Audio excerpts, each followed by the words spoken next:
ngaku sebagai Gus, ngaku sebagai kiai, ngaku sebagai ulama. Terus Saudara, di dalam ceramahnya di mana-mana, viral di YouTube, saudara, dia katakan Habaib penjajah. Habaib datang ke Indonesia sebagai penjajah. memangnya apa kalau bukan menjajah? Kurang aja, biadab. Punya malu. Biarkan atau lawan, sambut atau usir. Wah, kalau berani. Tidak boleh membela, tidak boleh menghormati kiai dan ulama, membangun akhlak apa merusak akhlak. Tiba-tiba Merusak. mari kita adakan revolusi akhlak. Jawab ye. Akhlak kayak model bagaimana yang mau ente bangun? Betul. Betul. Kalau NU mau membangun akhlak bisa. Nah, kalau ente nggak ada akhlaknya, nilai sama nalar dan akal kalian, orang-orang yang hatinya masih tertutup oleh dusta-dustanya para Ba'alwi dan Habib, nilai dengan akal pikiran kalian. Oknum mereka mengatakan Ma'ruf Amin babi apa babi. Di depan jamaahnya menyebut babi. Babi. Apakah golongan semacam ini akan bisa membuat revolusi akhlak? Bisa apa tidak? Tidak. Jawab yang keras, bisa apa tidak? Tidak. Bisa apa tidak? Tidak. Ki Ma'ruf Amin di babi-babi, saudara. Gus Dur di buta bata, buta hati. Ini orang kalau bicara depan saya tak kaplok sama saya, Pak. Kaplok. Mereka sedikit, tapi selama 10 tahun rezim yang lalu mereka dipiara. Mereka Dipiara. Mereka sudah kita laporkan ke Mabes Polri, tapi tidak ada yang diproses, saudara. Ditolak ya. Doa. Saat ini kami sedang berusaha memberi pemahaman, penyadaran kepada presiden yang baru, Bapak Prabowo, supaya gerakan mereka yang ngadu domba antar habaib, antar ulama, supaya mereka ditangkap, diproses hukum, digembloskan mereka. Wow, kepanasan saudara ini. Laporannya ditolak. Orang segitu alimnya dianggap oleh Ba'alwi Hasyim Asy'ari itu bukan orang pinter. Astagfirullah. Ini putue Kanjeng Nabi, ini cucu Rasulullah apa Dajjal?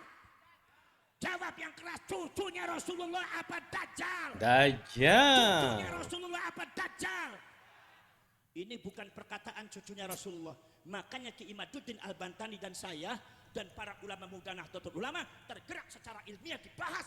Ternyata mereka nasabe palsu.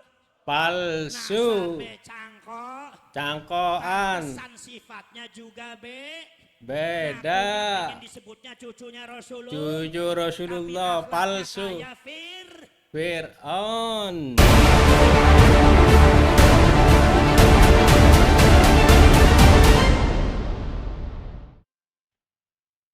Assalamualaikum warahmatullahi wabarakatuh. Marhaban ya Ramadan. Selamat menunaikan ibadah puasa. Apa kabar teman-teman semua? Semoga baik-baik saja. Pada kesempatan kali ini saya mau berbagi video yang sangat menarik, yang mana si Rizik ini kepanasan mengaku sudah melaporkan orang-orang yang membatalkan nasab ke pihak Mabes Polri, namun tidak ada yang diproses oleh pihak Mabes Polri. Ada apa ya? Dan sampai-sampai sekarang ini meminta kepada pemerintah, yaitu Presiden Prabowo, untuk segera menangkap dan memenjarakan orang-orang yang membatalkan nasab para klan Ba'alawi. Dan di video kali ini Gus Abbas secara tegas membongkar kepalsuan nasab para klan Ba'alawi yang selama ini digaung-gaungkan, yang mengaku-ngaku sebagai cucu Nabi. Dan ternyata setelah diteliti oleh Kiai Haji Iwaddin Usman, nasabnya palsu. Yuk, seperti apa videonya? Kita saksikan video berikut ini. Let's go. Indonesia ini saat ini ada gerakan-gerakan berbahaya. Ada gerakan berbahaya. Seperti apa berbahayanya? Mengadu domba ulama dengan ulama, habib dengan habib, ulama dengan habib, umat dengan umat. Saudara, ini Saudara, gerakan sistematis. Gerakan ini sistematis. terkoordinir. Gerakan ini politis. Dan Politis ini sangat apa? berbahaya bagi persatuan kesatuan umat Islam yang sekaligus ancaman bagi persatuan dan kesatuan negara kesatuan Republik Indonesia. Makanya saya bertanya Indonesia. semua, siap waspada? Siap waspada? Waspada apanya? Baik saudara, saya mau sampaikan. Yang saya mau sampaikan di sini saudara, belakangan ini ada propaganda. Ada propaganda. Disebarkan di tengah umat untuk mendikotomi. Mendikotomi, Untuk memisah-misahkan. memisah-misahkan. Membeda-bedakan Wah, antara pribumi dan pendatang, saudara. Oh, kita pribumi, itu pendatang. Kita pribumi, itu imigran. Kita pribumi, saudara, sengaja saudara disebarluaskan sedemikian rupa. Saya kaget. ya memang imigran dan sakit loh. hati, saudara. Kagetnya kenapa? Kok ada yang tega? Saudara, ngaku sebagai Gus, ngaku sebagai kiai, ngaku sebagai ulama. Saudara, di dalam ceramahnya di mana-mana, viral di YouTube, saudara, dia katakan Habaib penjajah. Habaib datang ke Indonesia sebagai penjajah. Memang iya. Kurang ajar, Hah? biadab, Hah? tidak punya malu. Masya Allah, saudara. Ah, Habaib datang dari Hadramaut ke Indonesia berdakwah, menyebarkan Islam. Lewat wah. perdagangan, lewat pergaulan, Ah, perkawinan. perkawinan. Jatuhnya Habaib ke Indonesia, nggak yang bawa istri dari Hadramaut, saudara. Mereka nikah dengan perempuan-perempuan Indonesia. Nggak sampai di situ, saudara. Hasil kerja jori mereka 90% bangsa Indonesia masuk Islam. Saya tanya, bagus tidak? Itu jajah atau dakwah? Menjajah atau berdakwah? Yakin? 90% masuk Nggak sampai di situ. Islam. Di mana? Putri-putri raja yang sakit diobati oleh kalangan habaib, sembuh, habaibnya diangkat jadi mantu, saudara. Hah, Sehingga keturunannya mana? menjadi keturunan raja-raja. Ada? Nusantara, saudara. Hah? Nggak sampai di situ. Kesultanan-kesultanan di Indonesia, buka sejarah. Lihat berapa banyak habaib jadi mufti mereka. Habaib jadi panglima perang mereka. Di Habaib mana? menjadi penasehat raja. Di Habaib mana? menjadi mantu raja. Termasuk Kesultanan Palembang, saudara. Dulu Sultan Badruddin II, saudara, punya mantu ada kalangan dari habaib. Karena melawan Belanda, dibuang ke Ternate, saudara. Turun-temurun di Ternate, saudara. Sampai hari ini, dari Ternate sampai Gorontalo, keturunan Sultan Badruddin masih ada, saudara. Subhanallah. Jadi, habaib berbaur. Dan mereka Berbaur. merasa ini tanah air mereka. Kenapa? Karena ibu mereka orang Indonesia asli, saudara. Nenek mereka orang Indonesia asli. Kira-kira jelas tidak? Jelas tidak? Makanya habaib dengan seluruh pribumi, saudara, merasa berkeluarga, bersaudara, bersatu. Makanya para habaib di mana-mana ikut perang, melawan Belanda, melawan Portugis, melawan Inggris, melawan Jepang. Di mana tidak ada sejarahnya orang apa itu Habib itu apa membantu Indonesia berperang melawan Belanda, tidak ada sejarahnya. Sallu ala Nabi. Hmm. Kira-kira jelas tidak? Paham tidak? Enggak. Kok ada yang bilang habaib penjajah? Makanya belajar dulu dari konsep muhajirin dan ansor. Ansor nggak pernah nyebut muhajirin penjajah, nggak ada, sudah. Maka itu saya mau tanya semua di sini. Pribumi dan pendatang siap bersatu, siap bersatu, siap bersaudara. Takbir, takbir, takbir. Kalau mau bersaudara jangan ngatain-ngatain orang pribumi. Ki Ma'ruf Amin dikata-katain, Gus Dur di apa itu buta hati, buta mata gitu. Pak, Bu, kalau yang ngomong begini orang biasa, saya nggak kaget. Yang ngomong aku sebagai Gus, yang ngomong aku sebagai kiai, yang ngomong aku sebagai ulama, bahkan ada yang ngaku sebagai wali. Belakangan lebih sadis, ada rekamannya, saudara. Dia himbau masyarakat, usir habaib dan bunuh habaib. Usir Kurang habaib. ajar, saudara. Disuruh bunuh. Kurang ajar tidak? Kurang ajar tidak? Saya mau tanya, saudara. Saya mau tanya semua. Habaib ulama bersatu, indah tidak? Senang tidak? Ridho tidak? Kalau ada ngadu domba habaib dengan ulama, senang tidak? Jawab yang ngomong, biarkan atau lawan? Biarkan atau lawan? Sambut atau usir? Takbir. Usir. Takbir. Makanya saya bangga dengan masyarakat Sumatera. Di Sumatera isu ini nggak ada, saudara. Di Kalimantan nggak ada. Di Sulawesi nggak ada. Yang ada cuma sebagian Pulau Jawa. Dikit orangnya tuntu juga. Cuman beberapa ekor saja, saudara. Wah, berapa ekor? Ada tapinya. Mereka sedikit. Tapi selama 10 tahun rezim yang lalu mereka dipiara. Mereka dilindungi. Mereka sudah kita laporkan ke Mabes Polri, tapi tidak ada yang diproses, saudara. Wah, sudah dilaporkan ke Mabes Polri tapi tidak ada yang diproses. Kenapa kok tidak ada yang diproses? Kenapa? Kenapa? Ini ada jadi tanda tanya besar. Kenapa kok sampai tidak diproses? Gitu. Nah, sekarang saya minta doa. Saat ini kami sedang berusaha memberi pemahaman, penyadaran kepada presiden yang baru, Bapak Prabowo, supaya gerakan mereka yang ngadu domba antar habaib, antar ulama, supaya mereka ditangkap, diproses hukum, dijebloskan mereka ke penjara, saudara. Wow, jadi ya tanyalah kepada diri sendiri, kenapa kok sampai ulama-ulama Indonesia sampai mau mengusir para klan Balawi, para habaib yang ada di Indonesia? Ya karena dari ulahnya sendiri, ngaku-ngaku cucu Nabi, orang pribumi dimaki-maki gitu ya, Kiai Ma'ruf Amin dijelek-jelekan, Gus Dur juga seperti itu. Makanya jangan kaget, jangan heran ketika pribumi sekarang tidak mempercayai para klan Ba'alawi ini, karena ternyata setelah diteliti oleh Kiai Haji Imaduddin Usman Al-Bantani, ternyata nasabnya palsu, tidak tersambung kepada Rasulullah Shallallahu Alaihi Wasallam. Makanya sadar dirilah, jangan hanya teriak-teriak gitu ya, biar umat di Indonesia ini tidak bergerak gitu ya, tidak mencaci maki gitu ya. Dan ini ada video dari Gus Abbas Buntet ya, coba kita saksikan bareng-bareng. Jenggot, apa katanya? Ada oknum Ba'alwi yang mengatakan menyebut Bayai Ma'ruf Amin, satu menyebut namanya saja. Ma'ruf Amin tidak ada kiainya karena itu ajaran mereka.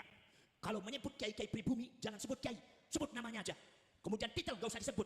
Model kayak itu ini dia. membangun akhlak apa menghancurkan akhlak? Menghancurkan. Membangun akhlak apa menghancurkan akhlak? Menghancurkan. Orang jadi tidak boleh membela, tidak boleh menghormati kiai dan ulama. Membangun akhlak apa merusak akhlak? Merusak. Tiba-tiba katanya, mari kita adakan revolusi akhlak. Jawab ye. Akhlak kayak model yang bagaimana yang mau ente bangun? Betul betul? Betul betul? Kalau NU mau membangun akhlak bisa. Nah, kalau ente, wong ente nggak ada akhlaknya.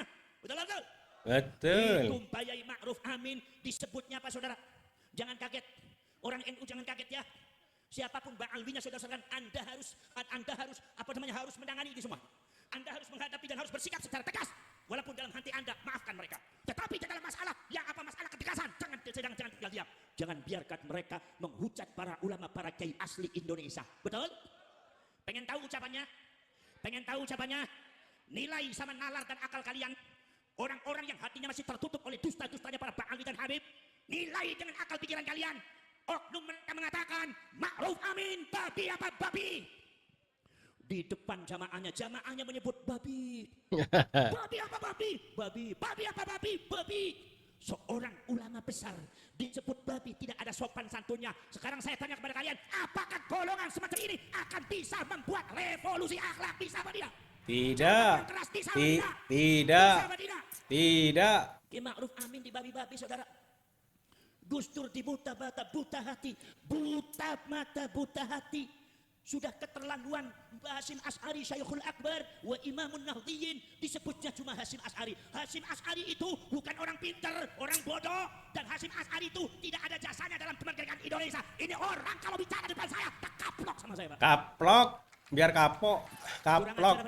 Kurang ajar. Orang Pabuaran. Apakah Mbah Hasyim orang alim atau bukan? Kalau sumpah Mbah Hasyim tidak alim, tidak mungkin murid-muridnya santrinya tersebar di seluruh Indonesia bisa mendirikan pesantren besar semacam pesantren Ilboyo, pesantren Poso, pesantren Budak. Betul? Mereka adalah muridnya Mbah Hasyim Asy'ari. Mereka pun ilmunya belum mencapai Mbah Hasyim Asy'ari. Itu Mbah Hasyim Asy'ari, orang segitu alimnya dianggap oleh Ba'alwi. Hasyim Asy'ari itu bukan orang pintar. Astagfirullah. Ini putu Kanjeng Nabi, ini cucu Rasulullah apa Dajjal? Jawab yang keras, cucunya Rasulullah apa Dajjal? Dajjal. Cucunya Rasulullah apa Dajjal? Ini bukan perkataan cucunya Rasulullah. Makanya Ki Imaduddin Al-Bantani dan saya dan para ulama muda Nahdlatul Ulama tergerak secara ilmiah dibahas. Ternyata mereka nasabe Palsu. nasabe cangkok. Cangkokan. Sifatnya juga ngakunya Beda. pengen disebutnya cucunya Rasulullah. Rasulullah. Tapi akhlaknya kayak Fir'aun. Ye. Ye. Ternyata tidak Tidak boleh lagi benar. ada seorang Ba'alwi yang mencaci maki para ulama. Kalau seumpama ada di antara Ba'alwi di Pabuaran atau di mana yang mencaci maki para ulama, saya perintahkan kepada Laskar Sabila cari sampai liang cari sampai liang yang belum sekalipun. Sebab ini udah nggak benar. Kiai dijelek-jelekan nggak? Betul. Betul. Saudara-saudara sekalian, subhanallah, maka dari itu saudara-saudara kalian panjenengan semua harus hati-hati di dalam masalah menanggapi hal semacam ini. Karena zamanul fitnah itu sangat luar biasa. Yang benar dibohong-bohong, yang bohong dianggap mereka bukan sekedar ingin membegeser para ulama, tapi mereka ingin menggeser Imam Syafi'i. Kata seorang Habib, ada yang mengatakan Wali Kutub Al-Habib Ahmad bin Zain itu secara zahir, ilmu zahir sama dengan Imam Syafi'i, tapi secara ilmu batin spiritual jauh di atas Imam Syafi'i. Saya tanya, ini benar? Kalau ada yang mengatakan Habib ini lebih hebat daripada Imam Syafi'i, bohong apa dusta? Bohong. Mereka glorifikasi, mengunggul-unggulkan klan mereka seolah-olah mereka itu klan yang paling hebat. Sampai ada yang mengatakan Imam Syafi'i itu hafal hadis kira-kira cuma 1 juta hadis. Berapa? 1 juta. Imam Ahmad bin Hanbal juga 1 juta hadis. Tapi katanya Abdullah bin Faqih Malang, seorang Ba'alwi yang punya pesantren di Malang, katanya hafal hadis 7 juta hadis. Katanya. Pengen diakui lebih hebat daripada Imam? Jawab, pengen diakui lebih hebat daripada Imam? Pengen diakui lebih hebat daripada Imam Malik, lebih hebat daripada Imam Hambali, lebih hebat daripada segalanya. Inilah bangsa genetika Yahudi Askenazi. Mereka pengennya ada di atas, dan ketika di atas mereka menjajah dan memperbudak orang-orang yang di bawahnya. Inilah yang kita jaga oleh PWI Laskar Sabilillah Tampil. Faham? Imam Syafi'i diberlakukan seperti itu. Ini fakta, bukan bohong, bukan fitnah. Ada dalam kitabnya, kalian bisa sebagainya, ada tayangan video-videonya. Saudara-saudara sekalian, subhanallah. Kemudian saudara-saudara sekalian, bukan sekedar Imam Syafi'i, Kanjeng Nabi pun mau digeser. Kanjeng Nabi mau digeser. Ya, saudara, Al-Faqihul Muqaddam katanya bisa mi'raj sehari 70 kali. Saya tanya, Kanjeng Nabi mi'rajnya selama hidup berapa kali? Berapa kali? Kalau ada orang mengatakan ini mbak saya Faqih Muqaddam katanya bisa mi'raj sehari 70 kali. Ini bohong, dusta atau karomah ini? Karomah Bohong. Kita bergerak bukan karena benci. Kalau ada yang mengatakan Gus Abbas benci kepada Ba'alwi, tidak. Gus Abbas benci kepada Habib, tidak. Tapi saya lagi mengingatkan Habib, jangan berbuat macam-macam di negeri Indonesia. Jangan berbuat macam-macam di negeri Indonesia. Jadi Gus Abbas ini tidak benci kepada para habaib dan hanya ingin mengingatkan gitu ya teman-teman. Jadi harus berbuat baiklah di Indonesia. Seperti apa yang dikatakan Gus Abbas barusan ya. Para klan Ba'alawi terutama ada yang selalu puar-puar mengatakan ulama-ulama Indonesia ini apa itu Ma'ruf Amin apa itu dikatakan babi gitu ya. Gus Dur dibilang buta mata buta hati gitu ya teman-teman, dan membongkar tentang masalah doktrin-doktrin khurafat daripada klan Ba'alawi yang Faqih Muqaddam yang bisa Isra Mi'raj dalam 1 hari 1 malam berapa kali gitu ya teman-teman. Jadi ini dibongkar semua oleh Gus Abbas Buntet gitu ya teman-teman. Makanya kalau ulama Indonesia seperti Gus Abbas Kiai Haji Imaduddin Utsman Al-Bantani meneliti atau membongkar masalah nasab klan Ba'alawi ini, para klan Ba'alawi harus sadar diri dong. Dimulainya dari siapa? Dari inti sendiri. Inti sendiri itu yang memulai duluan. sering caci maki, ulama-ulama Indonesia sering dicaci maki gitu ya teman-teman. Ketika ulama Indonesia buka suara, maka Anda tidak terima sampai melaporkan ke Mabes Polri, namun tidak ada respon, tidak diproses, dan meminta kepada Bapak Presiden Prabowo untuk orang-orang yang membatalkan nasab para klan Ba'alawi ini dianggaplah pengadu domba dan untuk segera ditahan dan diproses gitu ya. Ini kan seperti apa? Mulainya dari siapa dulu? Makanya harus mengaca pada dirinya sendiri sebelum diteliti gitu ya.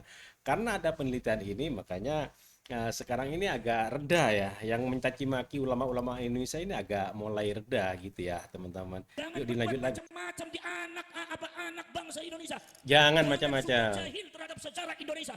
Jangan suka mempersekusi para ulama para kiai Indonesia. Jangan suka menghina para ulama para kiai Indonesia. Jangan suka menghina, menginjak harga diri bangsa Indonesia. Ini adalah bangsa kami, negara kami. Anda itu pendatang, maka Anda harus menghormati kami. Betul, Anda itu pendatang, betul. Betul sekali. Kenapa sebabnya? Sudah berpuluh-puluh tahun bangsa Indonesia diam. Bangsa Indonesia diam, kalian bangsa Indonesia diam. Karena kalian bangsa Indonesia itu bangsa yang santun, berbudi luhur, berakhlakul karimah, diajarkan oleh para ulama, para kiai di kampung-kampung itu. Makanya diam bukan berarti ridho. Diam bukan berarti rela untuk dimiliki bangsanya oleh mereka. Tidak. Tapi karena kita menanamkan akhlakul karimah, karena kita mendahulukan adab di dalam menghadapi sesuatu, bukan mendahulukan celurit dan perang. Betul sekali, betul. Saudara, dari dulu sudah beberapa ulama-ulama kiai kita diperkosa oleh mereka. Di Tegal, saudara-saudara sekalian, ada beberapa kiai dimintai uang oleh kalangan oknum-oknum Ba'alwi. Sampai kiainya ketika ada haul datang, itu kiainya pada ngumpet semua. Sebab kalau seumpama tidak kasih, mereka melaknat kiai, mereka menuntut kiai. Wow. Setan-setan kiainya. Waduh. Cukup. Mereka terungkap secara ilmiah, bahkan kita sudah bersabar, betul? Betul. Rakyat Indonesia sudah terlalu lama diam, betul? Sekarang sudah sejarah mereka terungkap, nasab mereka terungkap secara ilmiah, bahkan secara teknologi tes DNA mereka ternyata terungkap. Ternyata mereka bukan cucunya Rasulullah, tapi dari kalangan Yahudi Askenazi.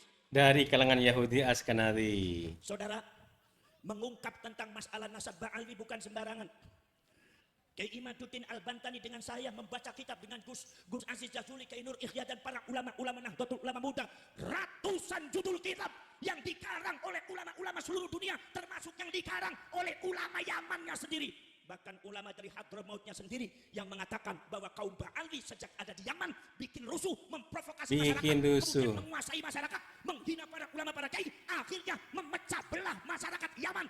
Akhirnya Yaman terpecah menjadi dua, Yaman Utara, Yaman Selatan. Yaman Utara dipegang oleh kalangan orang-orang Arab Yaman seperti bangsa Al-Qatiri, Ad-Damimi, bangsa Lama bin Affan bin Su'aib. Oleh kalangan Arab Yaman dengan provokasi dan fitnahnya kaum Ba'alwi itu di Yaman, mereka menguasai Yaman Selatan, dan ketika mereka sudah menguasai Yaman Selatan, memecah Yaman jadi dua, mereka menguasai bagian selatan. Mereka tidak mendirikan negara Islam, tapi yang mereka dirikan adalah negara komunis Yaman Selatan.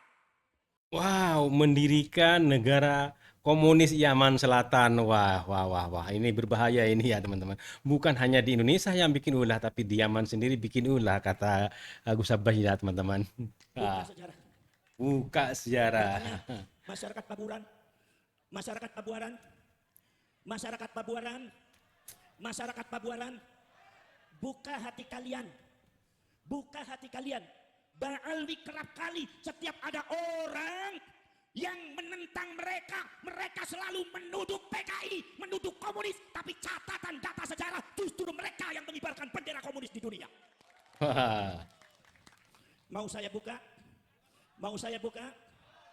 Ada tulisannya seorang ulama besar, di antaranya Dr. Salahuddin Al-Bakri. Namanya Tarikhul Hadrami Asyasi, sejarah perpolitikan Hadramaut. Mengatakan bahwa kaum Ba'alwi ketika menguasai Yaman Selatan, mereka mendirikan negara komunis Yaman Selatan, bukan negara Islam. Saya tanya, katanya ente ngaku cucunya Rasulullah, kenapa yang dirikan komunis? Katanya ente demi membela negara, kenapa ente mendirikan komunis? Kalau seumpama Anda katanya membela Islam, mengumpulkan orang berjuta-juta orang, ada di Monas, ada di Jakarta, tapi sejarah mengatakan leluhur ente mendirikan komunis. Catatan sejarah yang tidak bisa hilang. Siapa yang komunis? Cie. Cie cie. Leres? Makanya sekarang yang jadi muhibbin terbuka hatinya. Harus dibuka. Bukan karena benci. Ini fakta sejarah yang tidak mungkin bisa kita bantah. Mau dibuka lagi? Buka lagi. Wakil presiden ini bukan karena benci ya. Tapi ini sejarah ya. Wakil presiden negara komunis Yaman Selatan adalah Al-Habib Abdurrahman Al-Jufri. Saya tanya lagi, Al-Jufri itu marga Pabuaran apa marga Ba'alwi? Jawab yang keras. Ba'alwi apa Pabuaran? Ba'alwi apa Sun? Ba'alwi apa Ciawi Gebang? Ba'alwi apa Ciawi? Ba'alwi apa Pasundan? Ada di Pabuarannya marganya Al-Jufri, orang Sunda. Tuh ayah. Lalu itu. Jadi kalau sumpah ada orang yang berani mengkritik Ba'alwi, mengatakan eta komunis, kita jawab ye. Kita jawab cie. Kita jawab. Yang komunis siapa? Sejarahnya siapa? Itu berarti PKI menuduh siapa yang PK? Saudara, pada waktu belum ada PWI Laskar Sabilillah, Banser sudah kenyang di PKI oleh kaum habaib dan Ba'alwi. Tapi karena dan Banser Nahdlatul Ulama, Karta terbetal membela para ulama dan NKRI, mereka banyak terdiam. Sampai dipersekusi, sampai ada yang mau membunuh, sampai kemarin itu ada Banser itu dipersekusi, disiksa oleh oknum Ba'alwi dan muhibbinnya. Sekarang alhamdulillah dia sudah diproses di kepolisian. Mudah-mudahan keadilan ini bisa tegak di bumi pertiwi dalam rangka membela rakyat Indonesia. Jadi itu ya teman-teman, kalau yang teriak-teriak PKI berarti dirinya sendiri yang PKI gitu ya teman-teman. Karena apa? Para klan Balawi ini bukan hanya di Indonesia yang bikin ulah, tapi di negaranya sendiri, di Yaman Selatan ini juga sering membuat ulah, sampai-sampai di Yaman ini pecah jadi dua. Jadi Yaman Utara dan Yaman Selatan, dan di Yaman Selatan ini dikuasai oleh para klan Balawi sampai-sampai wakil presidennya itu dari para kalangan klan Ba'alwi gitu ya teman-teman. Jadi di situ di Yaman Selatan klan Ba'alwi ini mendirikan partai komunis gitu ya teman-teman. Jadi kalau di sini diteliti atau ada yang tidak mempercayai tentang para klan Ba'alwi, dikatakan PKI gitu ya teman-teman. Padahal yang PKI dirinya sendiri gitu ya. Jadi harus sadar dirilah para klan Ba'alwi. Kenapa? Orang Indonesia, ulama Indonesia sampai berani kepada para klan Ba'alwi karena dimulainya dari dirinya sendiri. Makanya harus berkaca pada dirinya sendiri dulu gitu ya. Siapa yang memulai, siapa yang suka caci maki, siapa yang suka menghinakan orang, siapa yang suka mempersekusi. Seperti kemarin ada kasus di Tangerang ya, di Tangerang ya kalau nggak salah ya, yang kasus Rida yang dianiaya oleh oknum Habib yang sekarang dijadikan tersangka itu, siapa yang membuat ulah? Apakah ulama Indonesia? Itu kan bukan orang Indonesia, tapi keturunan Yaman yang mempersekusi si Rida itu ya teman-teman. Oke, terima kasih buat teman-teman semua. Semoga video ini bermanfaat dan mohon maaf apabila ada kata-kata yang salah, yang kurang berkenan mohon dimaafkan. Sampai jumpa di video selanjutnya. Wassalamualaikum warahmatullahi wabarakatuh. Sukses selalu buat kita semua.